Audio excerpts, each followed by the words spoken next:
What's up, you guys? Jacob Darkblade here, and now I'm giving my review of the 2017 Royal Rumble. I don't honestly like this Rumble. Could have been better, but I'm just saying my output. Rumble could have been better. The match itself, the main match we're all hoping for someone good that to come up on top, either from people who said Taker, people said Jericho, who I gotta say gave a heck of a performance tonight. Not really eliminating any, but it was okay.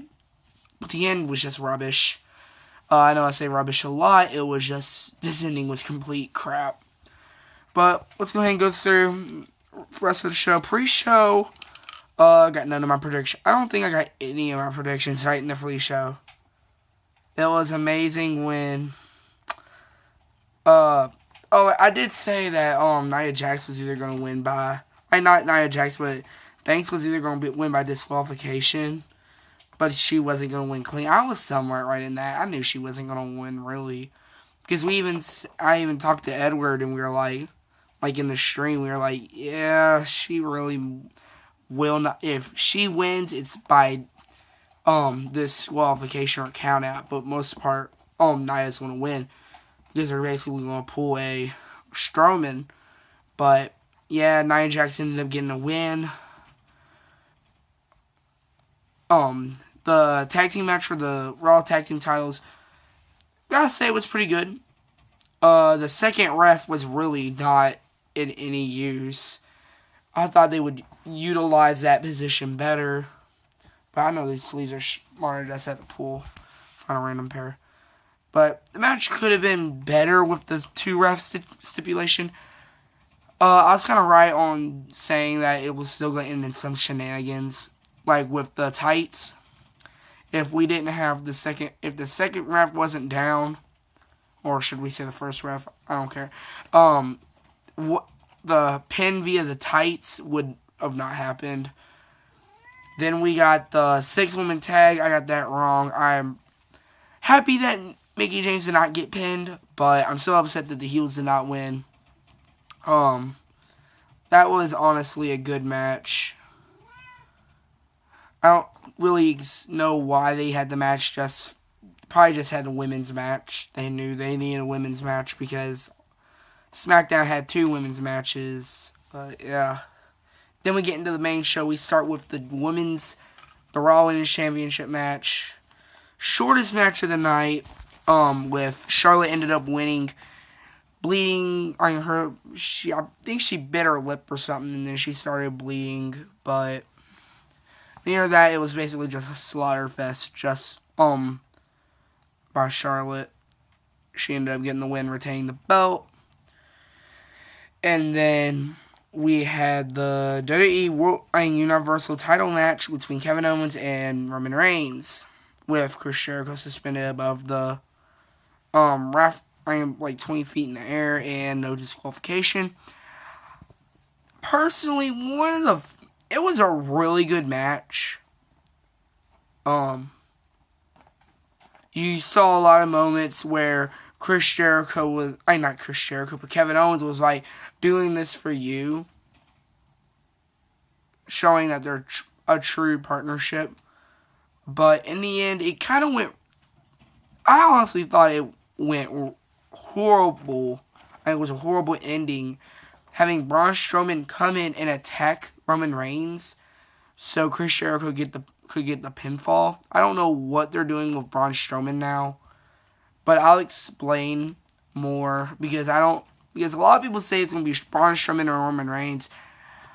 My opinion, I'm going to talk about it after the Royal Rumble match, but it's not going to happen. And then we had the Cruiserweight match, I believe the second best match of the night. Neville ended up taking the title, beating Rich Swann. Everybody wanted this to happen. Nobody really wanted. He really deserved the title to make the Cruiserweights look relevant, because they just haven't been looking relevant lately. They've been looking pretty bad. But yeah. And then we get a lot of people say the best match of the night. I really don't think it was the best match of the night. But in ranking, I would have to call this the best match of the night. John Cena versus AJ Styles for the WWE World Heavyweight Championship. John Cena gets the win. We all saw it coming. Tying Ric Flair's record. We're already going to go on to Mania. But not really how I wanted it. I wanted him to go to the Mania. And I'll explain it again at the end of the Rumble match. Now, here comes the Rumble match. For those one, the official time was 1 hour and 20 minutes, roughly. Started with number 1, Big Cass and Chris Jericho. Braun Strowman got a good amount of eliminations, but he came in fairly early in the match. I think they could have. I liked where he was put. They made him They made him look strong because I think that's what they're trying to do. Make Strowman look strong, possibly get him towards a title. And then he gets eliminated fairly early as well, which could have been different. And then we get to number 10. Well, he doesn't get eliminated before, but number 10, everybody had their voice heard. Ty Dillinger came in as number 10. Pretty sure this is not a debut for Ty Dillinger into the main roster, but more of a hey, we just want to make you guys happy for once. We never make you guys happy, so here's Ty Dillinger for you guys. Because it would be perfect for the Royal Rumble. You're going to have the perfect 10. He better be freaking number 10. But, or else we're going to go crazy. But then nothing really special happened. No really special entrance. Mark Henry. People surprised for Mark Henry. People surprised for Big Show just where he got placed. He got eliminated by Braun Strowman. Braun Strowman gets eliminated by Baron Corbin. Very interesting. Having another big person who people thought was going to win. Ended up lasting to the final part of the match. I'm going to call it the in-game. Chess reference for those that do not know. But then we get more towards the end. We have pretty much all of the major stars come in that we all expected that we would get really close to the final. Come in during the end. This is roughly around 18 to 30. You had Lesnar come out first, then Goldberg, like the one after the next month number, and then you had Undertaker coming out as 28, I think 29, and then no, I'm sorry, Undertaker was 29. Yeah, I said that. Then WWE made probably the worst decision in their life by bringing out this man to be number 30. Roman Reigns. Now, what person on God's given earth decided to put Roman Reigns as number 30? Heck, who even decided to put him in the Rumble? We've tried to put him in the Rumble before. We've let him win. Nobody wants him in it. Everybody wants Roman Reigns as far away from the Rumble as possible. And he almost won the Rumble. I swear, if he won the Rumble, a lot of people would no longer be watching WWE. Because nobody just really likes Roman. You have that handful that like him, and then Vince McMahon, because everybody knows the song from What Culture. Vince McMahon likes big sweaty men. Vince McMahon likes big sweaty men. Vince McMahon likes big sweaty men. And then just basically that repeats. But God, Goldberg ended up eliminating Brock Lesnar, which everybody pretty much saw that coming. That's probably going to build to a match to WrestleMania 33. If I'm right. 30, 31. That was... Yeah, 33.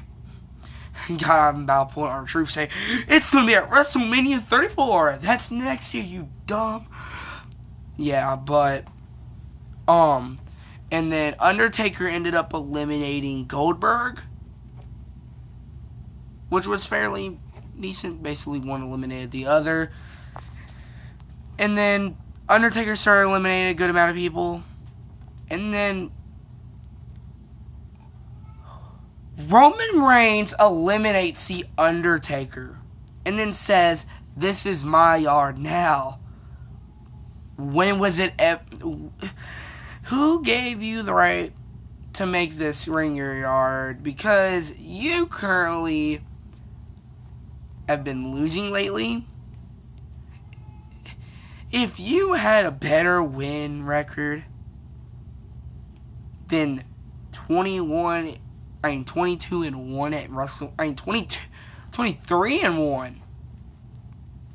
at WrestleMania, even though you've only won like one match in Mania, solo and singles competition, because he's only 1-3. Everybody knows it. Wait, no, he's 1-2. Wait, I'm trying to make sure. I'm trying to remember. Yeah, he's 1-2. He doesn't own any yard except his front yard at his house, which he probably doesn't even own that either. He's probably, the government owns that, so you don't know. You don't own anything. But it's probably gonna build to a feud. Undertaker and Goldberg. Not Goldberg, but Roman Reigns. Nobody want. I talked to Ed Rage Hardy. Neither of us want that to happen. That's basically WWE's suicide. Making Taker's last match against Roman Reigns. That's suicide. Not really. I'm not trying to offend anybody who is suicidal, being like, no, that's not suicide. But I'm just trying to explain a point. It was just it's a very bad decision. I still want to do what Dave Meltzer does not want, and he says will not happen with John Cena versus The Undertaker for the WWE World Heavyweight Championship. That's the best match right now because it's probably Undertaker's last year. But Braun Strowman, I have no clue what they're going to do with him. They're probably going to put him in some random feud, put him where he belongs. Not really anything else really happened that was really exciting. There was, even though they made the biggest guys get the most eliminations.